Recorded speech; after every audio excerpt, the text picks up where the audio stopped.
భూభారత చట్టాన్ని రాష్ట్ర వ్యాప్తంగా అద్భుతంగా ప్రజల్లోకి తీసుకెళ్లడం జరుగుతుంది. దీంట్లో భాగంగా ఆ శాఖ రెవెన్యూ శాఖ మంత్రిగా రాష్ట్రంలో సుమారు ఇప్పటి వరకు 25-26 జిల్లాల్లోని అనేక మండలాలు తిరగడం జరిగింది. ప్రధానంగా ఏ ప్రాంతానికి వెళ్ళినా ఆనాడు ధరణితో పడ్డ ఇబ్బంది, దోష, నష్టాన్ని ఆ ప్రాంత రైతన్నలు వివరిస్తున్నారు. దానికి ప్రతి సమస్యకి, ప్రతి ఇబ్బందికి పరిష్కారం ఈ భూభారత చట్టంలో పేర్కొనబడింది. ఈ చట్టం ద్వారా తప్పకుండా ప్రజల కష్టాలు ఈ చట్టం చుట్టమ రూపంలో తీరుస్తుంది అనే నమ్మకం ప్రజల్లోనైతే వచ్చింది. జూన్ 2వ తారీఖు నుంచి రాష్ట్ర వ్యాప్తంగా ఈ పైలట్ మండలాలు కాకుండా మిగిలిన అన్ని మండలాలకి, అన్ని రెవెన్యూ గ్రామాలకి ఎంఆర్ఓ స్థాయి అధికారులే ప్రతి రెవెన్యూ గ్రామానికి వెళ్తారు. అప్లికేషన్తో సహా ప్రభుత్వ అధికారులే తీసుకెళ్తారు.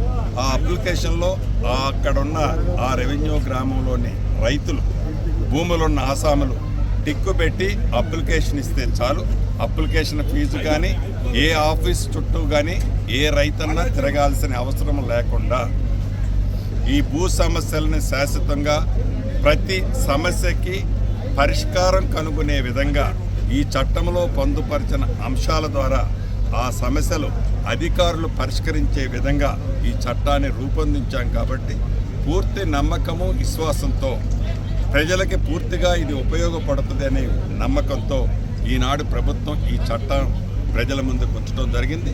దీంతోపాటు ఇందిరమ్మ ఇళ్ళు కార్యక్రమాన్ని కూడా ప్రతి నియోజకవర్గానికి 3,500 చొప్పున రాష్ట్ర వ్యాప్తంగా 4.5 లక్షల్లో ఇప్పటికే సుమారు 1,80,000 ఇళ్ళు పేదవాళ్ళల్లో బహుపేదవాళ్ళకి ప్రతి నియోజకవర్గానికి కులము, మతము, పార్టీ అడగకుండా పేదవాళ్ళల్లో బహుపేదవాళ్ళకి ఇచ్చే కార్యక్రమాన్ని చేపట్టాం.